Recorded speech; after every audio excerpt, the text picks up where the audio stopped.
160 years ago, there was a group of people who were concerned with racial equity, gender equity, and religious tolerance. And we are still banging away at that. We're not done. It is my hope that 160 years from today, we will have a fuller and more nuanced understanding, and that hopefully we will have moved toward equity. But I suspect that, like, as human beings, if not those issues, we'll be chewing on something. Like, the project of human evolution and understanding, like, it's not done. I don't think there's an end point.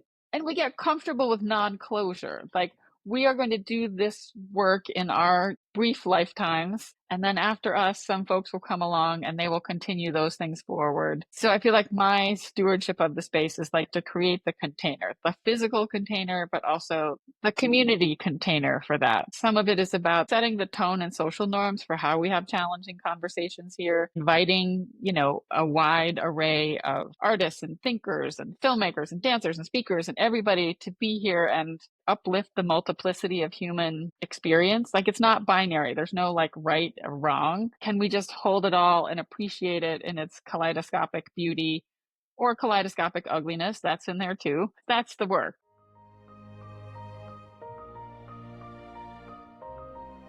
Hello and welcome. It's Donna Bell, your friend and host of To Hum is Human, the podcast where we explore the transformative power of tuning into our intuition to express our passionate purpose. Today's episode covers intuitive leadership, leading with heart and vision. We're talking about what it means to lead not just with strategy, but with spirit, to listen, to feel, and to respond from a place of rooted inner knowing. I'm so thrilled to introduce my next guest. Cassandra Holden is the Executive Director of Bombyx Center for Arts and Equity in Florence, Massachusetts, a longtime producer of festivals and multidisciplinary arts events. Cassandra has brought public art into affordable housing communities with wayfinders, created collaborative sculpture with students at the Care Center, and helped launch Rogue House, a community art space in Holyoke.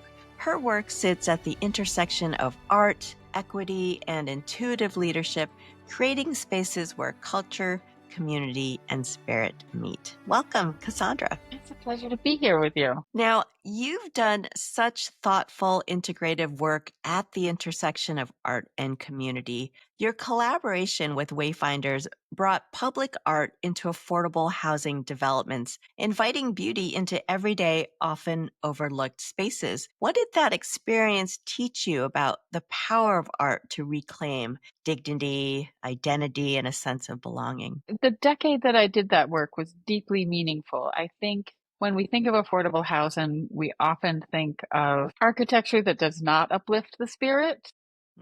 There have been generations of thinking about how we house low-income people, and there's a phrase in the industry, warehousing the poor. We all know what that looks like in terms of architecture, in terms of the grounds around those types of properties, in terms of the amenities that are offered on those sites. And I'm pleased to share that in recent decades, like, the thinking around that has changed. And now we often see those projects that integrate market rate units as well as more affordable units. So understanding, sort of like the New York subway. Everyone in New York takes a subway regardless of income level. And it's really important that we have that kind of social mixing. And then my work was really working with artists to bring work into those spaces because they can be undecorated, right? And really we convey a sense of dignity, of possibility, of hopefulness when we bring art into those spaces. Like, if you imagine any sort of swank apartment building, there's a Warhol, there's a De Suvero,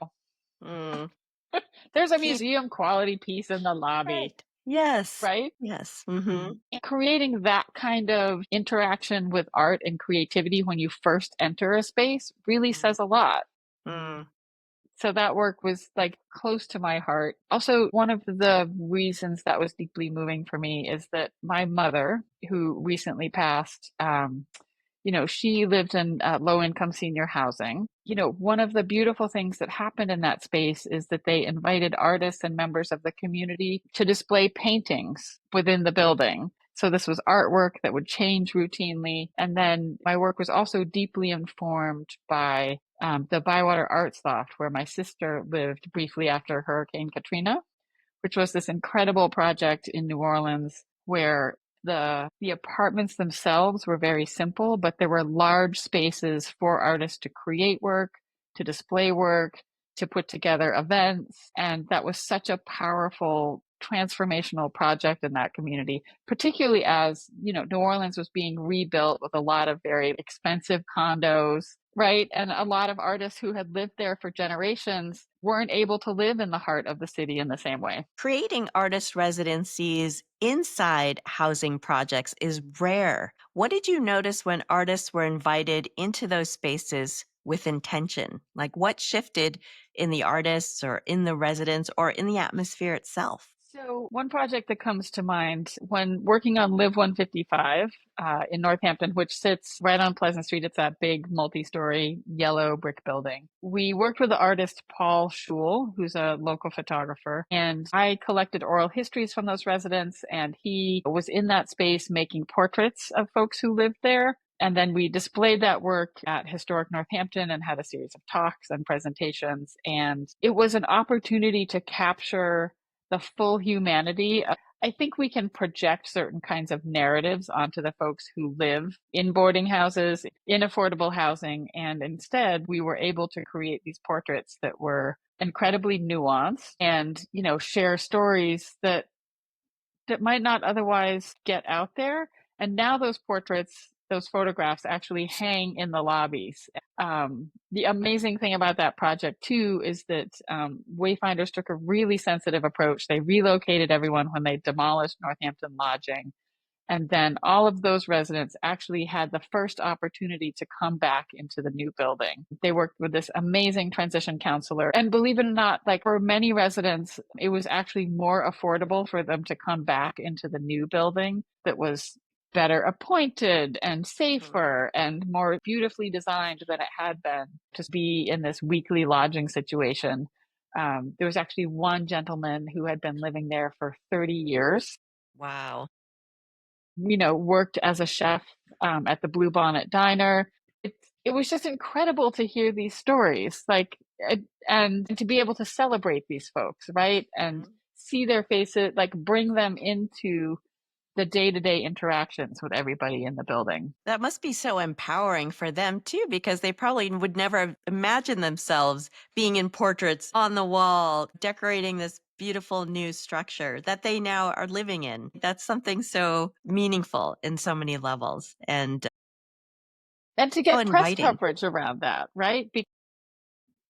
During one of the interviews, someone said to me, like, I'm not famous. Why would a reporter want to talk to me? Why would anyone want to talk? Like, why would anyone want to take my picture? Yeah. So Yeah. saying, no, actually, you are important. Your story is valuable. This is part of our community. You deserve to be here as much as, anyone who makes the news all the time. Absolutely.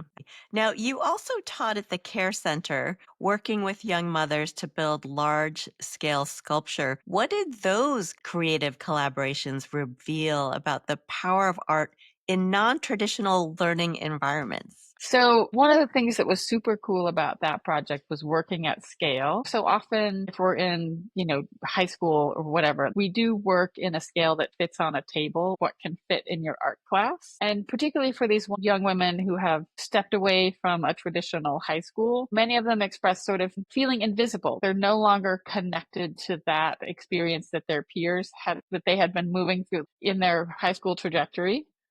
Right. And they're with a cohort of other young moms, which is incredibly bolstering and meaningful. And so to work at scale, and the first project I did is that we created a mobile that was installed at the Kittredge Center at Holyoke Community College. Interestingly enough, and I didn't know this until our installation site was all worked out and everything, it actually hangs adjacent to the classroom where students go to take the high set, which is the equivalent, the test for the GED. So to take up space in an institution of higher education when you have stepped back from the traditional track was another way of taking up space, having a presence. I get chills. I just get chills listening to that because you're giving these young women an opportunity to see within themselves this power to create something that then can be installed and inspire others. And the fact that it's adjacent or across the hall from where you take your I mean that that That to me, there's like no coincidence. Next level transformation with that particular piece. Cassandra, you've moved fluidly across worlds from nonprofit systems to grassroots spaces, from youth education to legacy building. How do you reconcile the tension between imagination and infrastructure, between what the heart wants to create and what the systems will support? Well, that's a really challenging question. So, in my experience, there's a lot of will within systems. Individuals within systems want to make things happen. And it's about finding the other humans who are passionate about doing something a little bit different. I borrow the lottery slogan, you can't win if you don't play, right? So, you might as well ask Mm-hmm. Mm-hmm. because you might get a yes. If you don't ask, it's a no, and just try. Right. And so if 80% of the time something good happens, that's so much better than making no effort at all. Even if 20% of the time you get a yes, you just might as well give it a shot. Maybe some of that is about like developing a somewhat thick skin. Like, no doesn't mean your idea is bad. It just means like that particular infrastructure won't support it, Mm-hmm. Mm-hmm. or won't support it right now, or that's not the right collaborator. Um, and just keep being a pest. Well, I think too, it's like someone with a really strong vision, there's this other impulse that's driving you that's not necessarily just, I want to do this thing, because it means so much more than what you do as an individual. It's really to help support so many others. And so I think that perhaps gives you a little more boost to ask the question, whereas some people may not ask the question at all. It's like, oh well, that was that. But you're like, no, wait, we'll find somebody else who might have that same idea. Who knows? Now that brings me to Bombyx, because this is now your current beautiful project in the world. And first of all, I wanted to know how the concept of Bombyx Center for Arts and Equity came to be. Sure. Without sounding too woo, the building spoke to me. She would not leave me alone. So describe to our listeners what that building is. Bombix is it's a historic church property. So there's the church structure, which was built in 1861. There's a parish hall that's connected by this middle sort of piece of mid 20th century architecture. We have a commercial kitchen. We have a preschool that's been here for 75 years. We are home to two congregations, both the original Congregationalist Christian congregation and then the Reformed Synagogue Beta Hava has been here for about 30 years. I know, amazing. So I describe us as a chimera. We're all the things. Mm-hmm.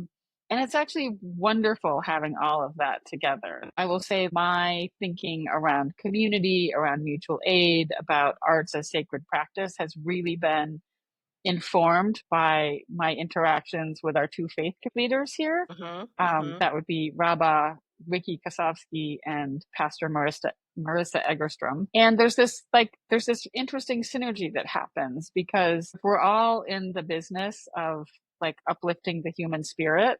Mm-hmm. And that can be through ritual, that can be through interactions with the arts, that can be through a shared community meal. And I think one of the things that's really come to the fore for me in my relationship with the two faith leaders is how do we process more difficult emotions? How do we hold grief? How do we work with that productively? Um, and church is like the New York subway, the church and the synagogue. It's one of those few spaces where folks of various socioeconomic and other identities interact on a regular basis. And can come together around a variety of interests. So it's fascinating because actually most art spaces don't have that quality, right? Like you have a lot of performing art centers that can feel othering, right? I have encountered this having done my work in affordable housing. People are like, oh no, that gallery is not for me. That art center is not for me. You have to have a lot of money to go there, or you have to have your master's degree in art history to understand what's on the walls. So church and synagogue are one of these places where you can just show up. And actually, if you're not together, you are encouraged to show up. Right. Because there's something here to nourish you rather than you have to be perfectly okay to come in here. Could you tell us how you came to that name, Bombyx? Yes. So I'm going to rewind a little bit and talk about how I came to be here, how the building stalked me. So a dear friend of mine, Priscilla Ross, was the music director for the Florence Congregational Church for about a decade. And she was aware that the congregation was getting older, that they were having a difficult time maintaining the building. They'd had a couple of offers because they'd realized they needed to sell, but there wasn't an offer on the table that they really wanted. They didn't want to sell to a developer who would turn it into more expensive condos or whatever. And they also didn't want to sell it to another congregation who would basically evict the two congregations and the preschool. They were clear that they really wanted the building to remain. They wanted the building to remain a resource to the community, and they wanted to be able to stay, and they wanted everyone else to be able to stay, which probably made this a terrible real estate deal. You're like, I wonder, Wow, that's a lot of limitations. take it. You wouldn't normally buy a house if the other people get to live there with you. But so Priscilla, this was in 2019. She got together a group of folks to begin forming a board and writing bylaws and doing all the work of forming a nonprofit to then essentially buy the church, buy the property from the congregation. And then along came COVID. And she works in healthcare. And as you can imagine, she didn't sleep. Like, she was working a ton and had to step back from the project, and turned to me and said, "Would you like it?" And I said, "Oh, absolutely not." Like, in the spring of 2020, a gathering space. This is a terrible idea. It's worse than buying a house where the people live in it. Right? But so I sat with it, and then this thing would happen. Every time I drove by this building, it would shimmer. There would be weird things that happened with light, like clouds would part, or there would be this ray of sunshine. Like, something would happen every time. And, I'd be like, no, no, no, not for me. No, thank you. I don't see that. Go away. And then the building started showing up in my dreams. Boy. Yep. It's like, wow, you are really persistent. Mm-hmm. Mm-hmm. And in January of 21, I reached out to the congregation, like, Priscilla facilitated an introduction, and I reached out and I said, okay, like, I'm willing to explore this. This is not a yes. We're going to take a few steps. I'm going to hire an architect to evaluate the building. Like, let's actually figure out what this is. Yeah. And then lo and behold, we opened in October of 21. And the rest is history. And the rest is history.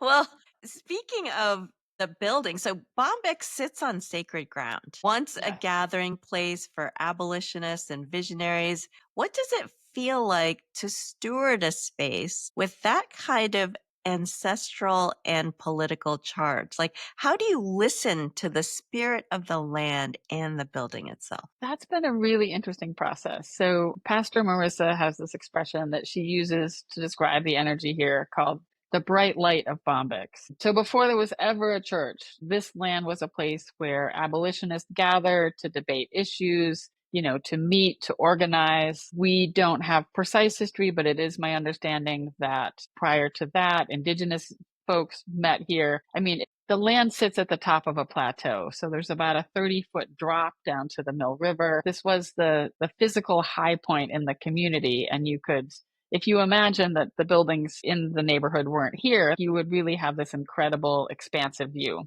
The land has a spirit. It has an energy all of its own. If you go and you sit outside under the pines, or if you sit in the sanctuary in the afternoon and you're bathed in that golden light that comes through the windows. I mean, my experience of it is anytime that I'm having just like the worst day and life feels like a lot, there's this energy that comes through the ground. Artists who performed here have described feeling that, like you're on stage and there's an upsurge. There's a thing that happens. You can feel it. When you stand on stage, you can look out the doors and you see the statue of Sojourner Truth in the parklet across the street. I feel as though I am the imperfect steward of this place. My job is to begin. My job is to get the plane in the air. Like, we're in the process of purchasing the building from the congregation, which means we've, stabilized the lives of the folks who have been here for decades. We're bringing in the arts programming. That's my goal.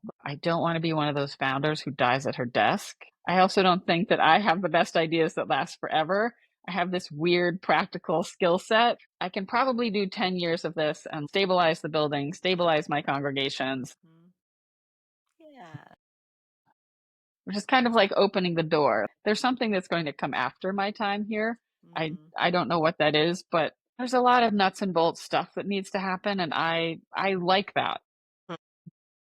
You're definitely a problem solver. You definitely go in there and you're like, all right, I'm a fixer. I could do that. Yeah. Absolutely. And the tenacity, which I think, the tenacity and grit has to come with that because you can have a vision, but not have the drive and the grit to keep it going through. And it's something about when you think about the Bombyx moth. I'd Yes. love to speak about that if you could.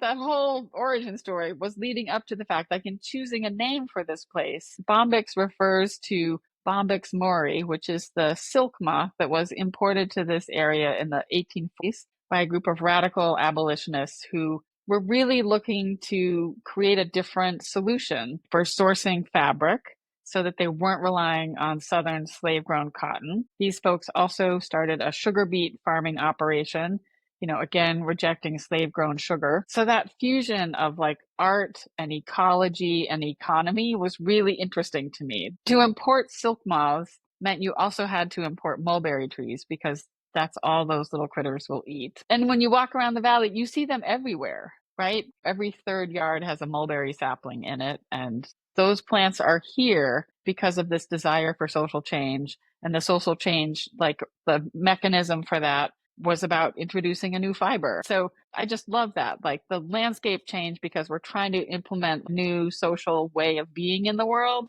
Well, it's interesting because you work with artists, faith leaders, housing advocates, and youth educators. What have these cross sector collaborations taught you about what communities truly need from their cultural institutions right now, like Bombyx?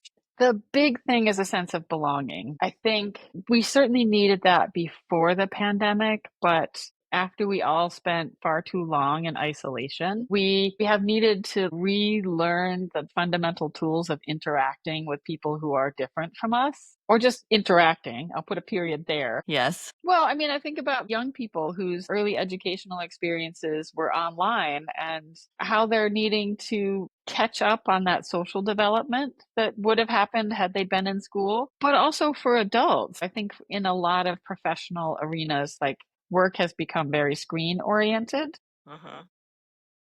And that was again reinforced in the pandemic. As we've emerged, right, people still work remotely or hybrid a lot, which is really good, actually, I think, for many families and individuals. And yet, there is something about being in person in your workplace where you have to interact with the people around you and like negotiate conflict or difference. I mean, not just negative things, like there's Yeah. also accomplishment and joy to celebrate, but it's really easy to feel alone. Mm.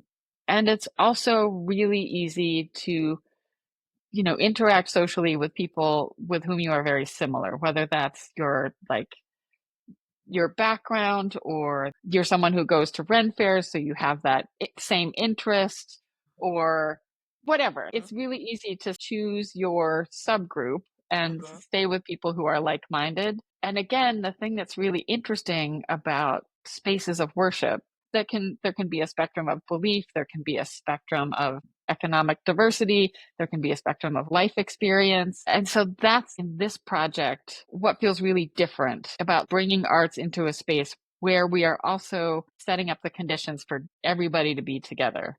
Mm. Whether that's the Sunday potlucks or any of the different things that are happening to try to re-knit the fiber of the community Mm. and maybe give us some tools for like handling that friction. Like it's not bad or wrong for people to be different, Mhm. right? And like when we meet someone for the first time, like how do we navigate a conversation where we are moving toward like shared experience or passion or what have you instead of navigating toward difference, which is really easy to do online.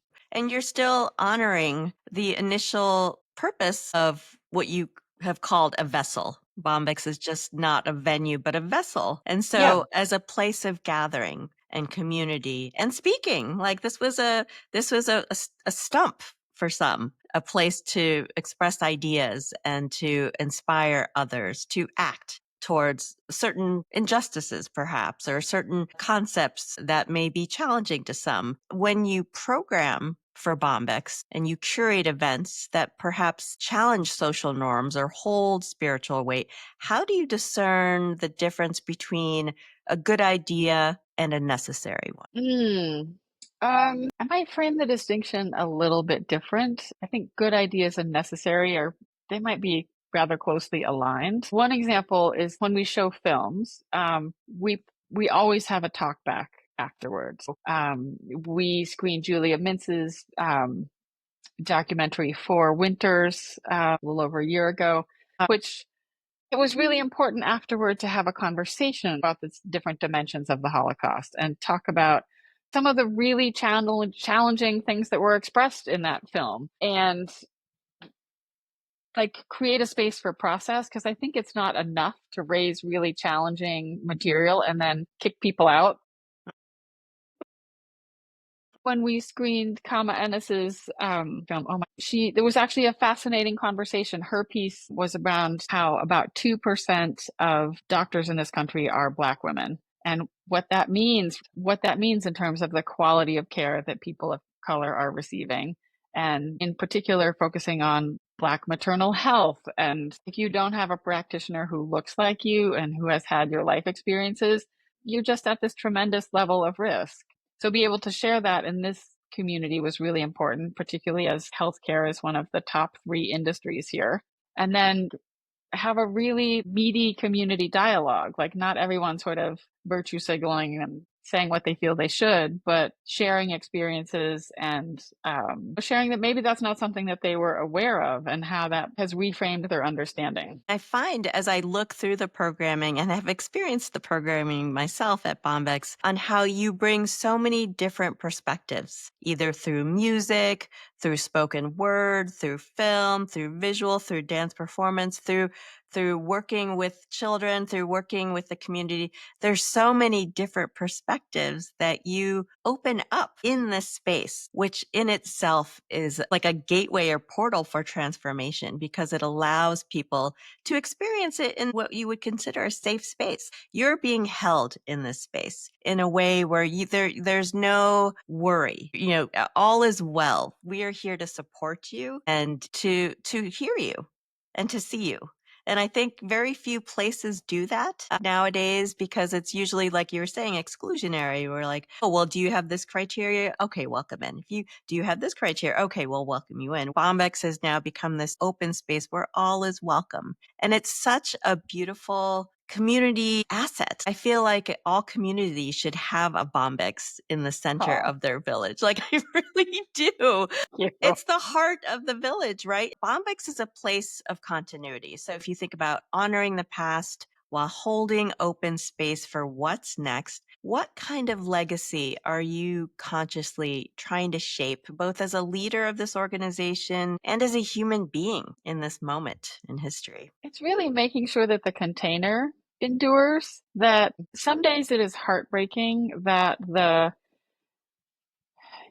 folks who built this structure were abolitionists. They were working for racial justice as they understood it in the 1860s, right? And the congregation was radical in its moment because women were full voting members. It also took 9 Christian denominations to come together to form the congregation to get this project to happen. 160 years ago, there was a group of people who were concerned with racial equity, gender equity, and religious tolerance. And we are still banging away at that. We're not done. And we also understand that very differently today than 160 years ago, right? Those issues are still real and potent, and they show up differently in contemporary society. So it is my hope that 160 years from today, we will have a fuller and more nuanced understanding, and that hopefully we will have moved toward equity. But I suspect that, like, as human beings, if not those issues, we'll be chewing on something. Like the project of human evolution and understanding Like, it's not done. I don't think there's an end point. No, we're constantly evolving. And that's kind of the beauty, right?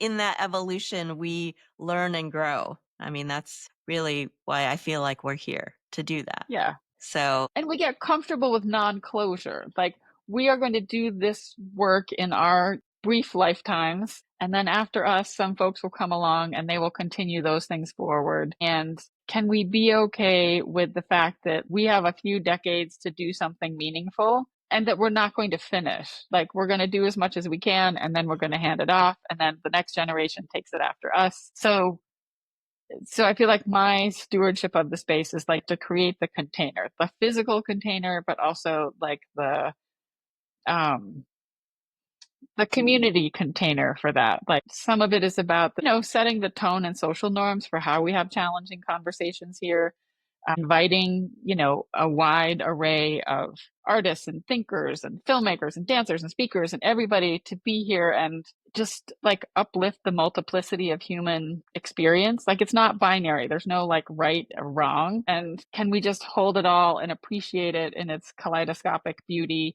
or kaleidoscopic ugliness? That's in there too. Like, that's the work. absolutely. First, that, and you're doing it in this way that has touched so many and that offers so many opportunities to consider these ways. Cassandra Holden, thank you for the depth, the heart, the clarity you brought to this conversation. The way you lead with intuition, integrity, and really deep listening is a powerful reminder that cultural work is soul work.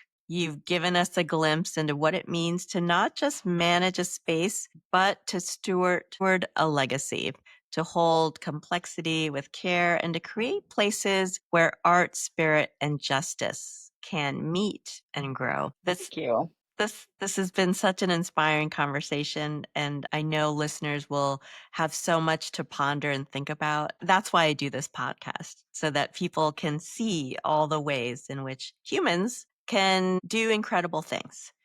So, It's my honor to do this work. It's my honor to be in conversation with you. I also want to call out that, like, it was an absolute delight to work with you, bringing your first mobile project into the Wayfinders headquarters in Springfield. that was incredible. I still think about that project. It was a beautiful process the entire time. And the fact that it still moves on is.